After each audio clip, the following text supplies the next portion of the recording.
Hello, everybody. My name is Graham Elwood, and you are watching the Political Vigilante. I'm joined here by the host of Get Your News On with Ron, a popular daily show on the YouTube, Ron Placone. Ron, how are you doing today? Hey, Graham. How are you, buddy? I'm good, especially since I think Trump, did he just out-left the Democrats? The U.S. CDC issues sweeping halt on residential evictions to combat virus. The U.S. Centers for Disease Control and Prevention on Tuesday issued a sweeping nationwide order temporarily halting millions of U.S. renters from being evicted in a bid to reduce the spread of COVID-19. Because we did a video a couple weeks ago on this show showing a elderly woman who had COVID-19 evicted, which is like, the health department said this shouldn't be done. And of course, the cops don't care. Sorry, you're out. We're just doing our following orders because we're slack-jawed morons. The order covers all 43 million U.S. residential renters as long as they meet income eligibility requirements, although an administration official said the government does not expect an overwhelming use of the program. I think you've miscalculated that. The order lasts through December 31st and applies to individual renters who do not expect to earn more than $99,000 this year or $198,000 for joint filers. It also applies to renters who did not report income in 2019 or received a stimulus check earlier this year.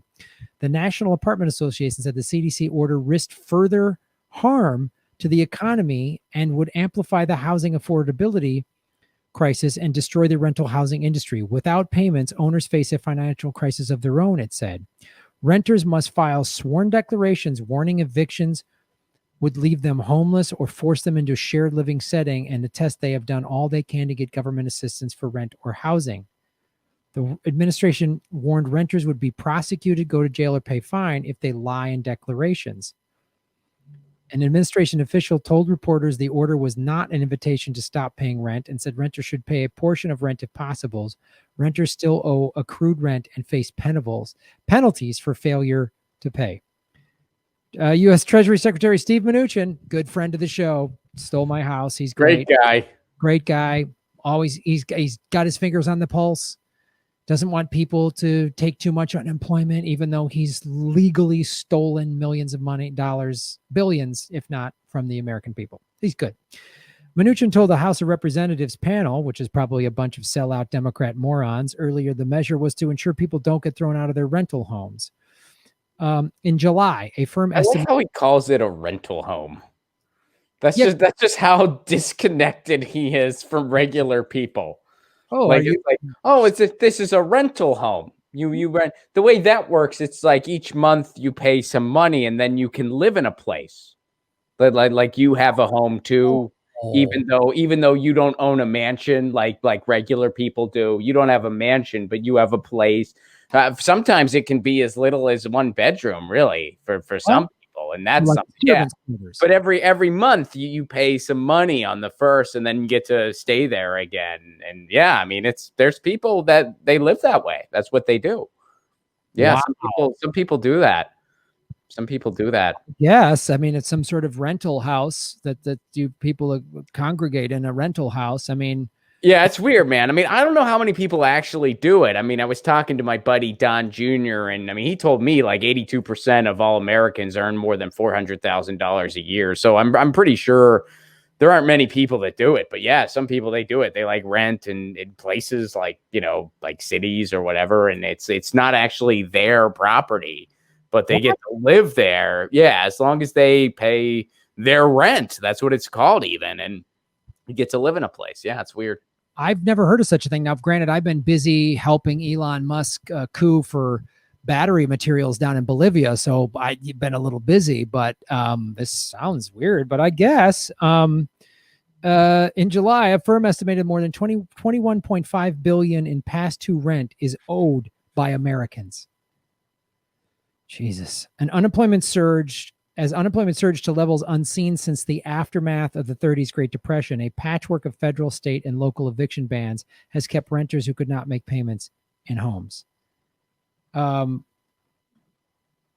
So Yeah, that money's not owed by the American people, by the way. That money is owed by the government, because one of the reasons that a federal government exists, one of the reasons that you have that, and one of the reasons you have a freaking country is that when something like a pandemic happens, which, typically only happens once every 100 freaking years, but when it happens, you're taken care of. Society's taken care of. That's one of the reasons you pay taxes every year. That's one of the reasons we have a federal government. And what did they do? They completely turned their back on us. We'll give them Wall Street trillions. So no, the American people do not owe that freaking money. The government owes that freaking money to all of us. So I'm not trying to take it out on the article. Like that's just, a semantical thing, but that's bullshit. The American people do not owe that money. The government owes that money. Yeah. They shut us down. They told us we couldn't work. And then now they're saying you got to pay rent. And it's like, this is more just federal government, both parties just giving stopgaps and band-aids on things. But it is, the sad reality is the Democrats, God, it's just like, they're so bad. They could be being super left and progressive, and they could be screaming from the mountaintops, you need us in charge because Trump mishandled the pandemic. And he's made a bunch of stupid mistakes, but they don't do anything either. They don't do anything either. And they aid his mistakes in some cases, or offer even a dumber mistake.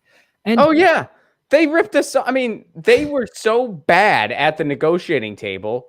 Everybody got $600 less because of them.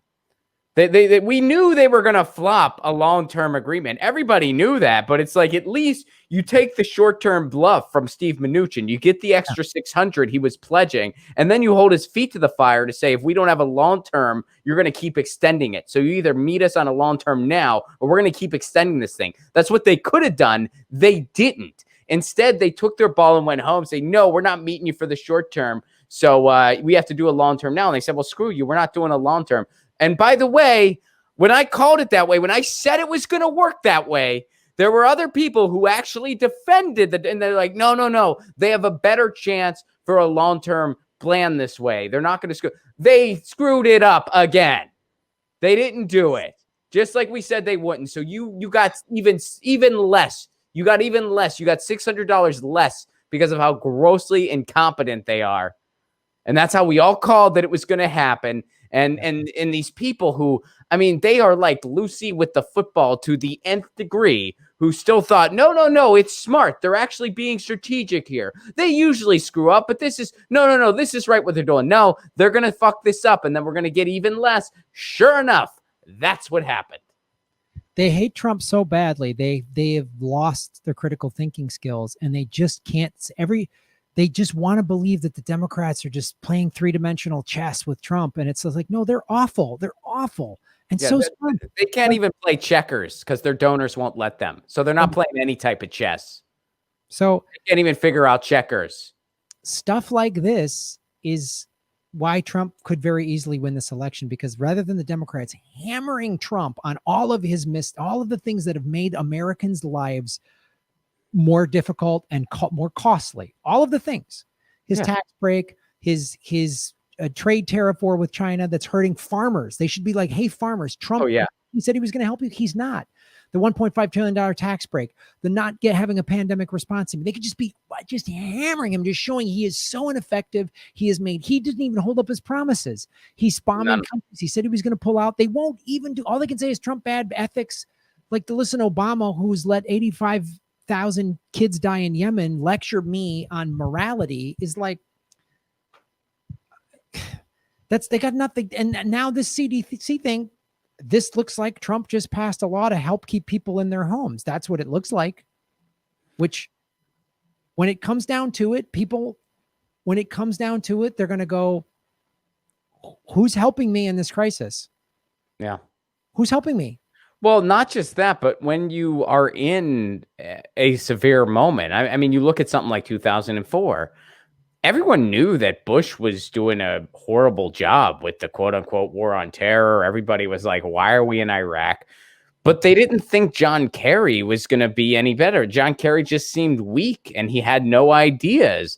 So enough people were like, well, we might as well stick with the guy that's, steering the ship right now. I mean, the same thing could very easily happen again, where it's just like, yeah, Trump screwed this up a bunch, but I don't think Biden can handle it. So I guess I'm just going to stick with this guy who has screwed up every single time he wakes up. I think the Democrats are either so stupid or they're like, the economy is going to collapse no matter what. So why don't we just blow this election? And then when it implodes on Trump, we'll say, see what he's done. And then everyone will come running to us in 2024. And like that was their 2004 plan. And then yeah, they're going to have, Kamala or whomever, somebody like that. And they're going to go, see, she's so. Well, I think it's gotten to the point. I mean, it's gotten to the point where as long as they occasionally win when it is absolutely inevitable, they can continue the facade. Right. I mean, because it's to the point, it's not conspiratorial to say that the first priority of the Democratic establishment is not winning. Their first priority is making sure the status quo is okay, making sure the apple cart's okay, making sure the gravy train keeps rolling. And you have to do that first and foremost. Once you do that, if you can beat a Republican, great. If not, well, you still took care of the main priority. Yeah. So, I mean, that's just where we're at right now. So I don't think they really care if they win in 2020 or not. No, they don't. They don't, because they can then have another 4 years of Trump bad, Russia, Trump bad. Yeah, they know what that does for fundraising too. Yeah, they know what it does. It's fantastic.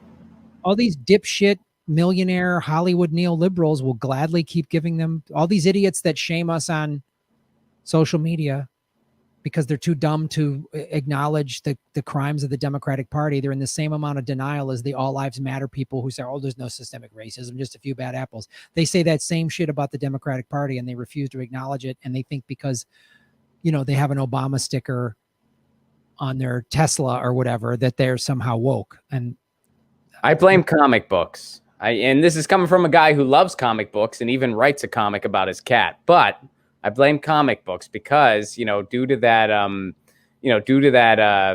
with that law that they passed as far as like comic books in the United States, I forget what it was called. It was like some kind of decency act or something like that.